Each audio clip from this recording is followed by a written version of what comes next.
Welcome back to another explainer, everyone. Today we're diving headfirst into an absolute nightmare of an internet mystery. We are unpacking YouTuber Arav and his deeply unsettling exploration of Room 307. What started out as a completely standard urban exploration video turned into genuine terror, ultimately climaxing in this terrifying 20-year-old photo twist. But to really grasp what went down that night, we need to completely unpack the single haunting message left behind by the shadow entity Arav encountered. We're going to deconstruct this message to reveal the profound and honestly terrifying psychological landscape of this entire haunting. Okay, let's dive into this. मैं जो कुछ भी बोला था वो याद है. Just let the evocative mystery of that sentence settle over you for a second.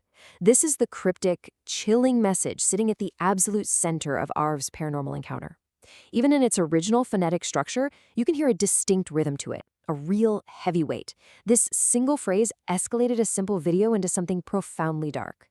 Our goal today is to dissect this sentence word by word and understand exactly why this entity is anchored to the overarching theme of our source material, echoes of a forgotten promise.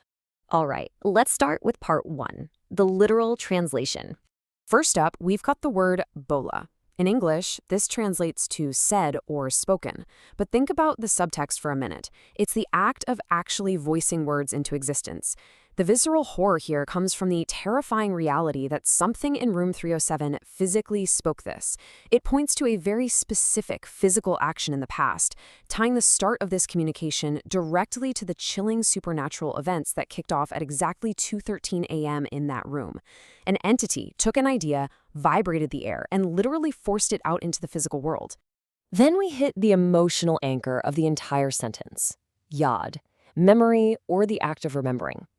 Notice how the focus immediately shifts away from the action of the speaker, right over to the burden placed entirely on the listener.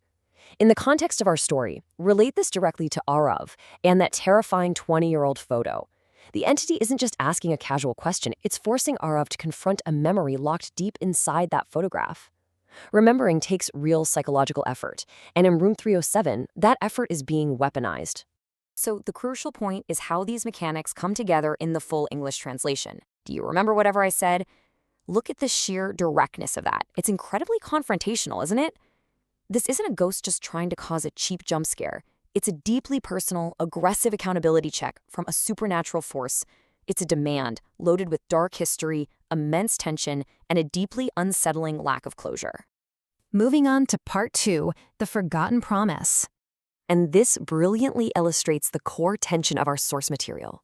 You have this raw, literal question of the haunting clashing directly against the tragic reality of the title. The entity is desperately asking if the listener remembers, but the title, Echoes of a Forgotten Promise, reveals the devastating answer. The promise was forgotten. That is the dark secret Arav uncovered. The source material perfectly pairs the desperate inquiry of the shadow figure with the reality of that forgotten 20-year-old photograph.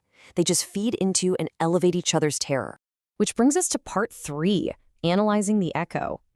Let's slowly walk through these 3 key elements, weaving them right into that 2:13 a.m. climax. First, the echo. This is the supernatural manifestation Arav experienced, words and energy lingering far, far beyond their initial moment. Second, the memory. This is the 20-year-old photo he discovered, the direct demand of Yad forcing the past violently into the present. And third, the promise. This is the unstated commitment, the dark history that permanently tied the entity to Room 307 in the very first place. Now, what's really interesting here is this concept of the unstated commitment. If you look back at our literal translation, the text never actually uses the word promise. It just says, whatever I said. This makes the appearance of the word promise in the title incredibly impactful. It implies that whatever was originally voiced into existence carried the absolute, undeniable weight of a vow. The words themselves were the commitment. And honestly, that explains the horrifying, stubborn permanence of the entity refusing to leave Room 307 until that vow is acknowledged. Finally, part 4, the weight of words. Let's see how this builds into the sequential tragedy implied by the source material, because it maps perfectly onto Arav's video. Step 1. Words are spoken. This is whatever mysterious commitment actually happened 20 years ago in that very room. Step 2. The promise is forgotten. History moves on. The photograph is left behind. The memory fails.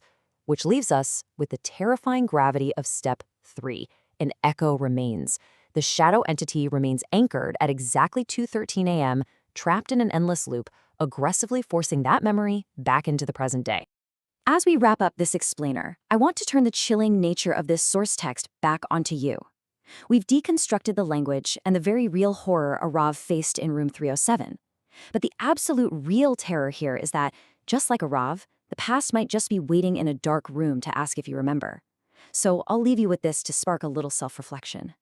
Whose forgotten promises are still echoing in your memory? Keep asking questions, everyone. Keep analyzing the text, and I will see you on the next explainer.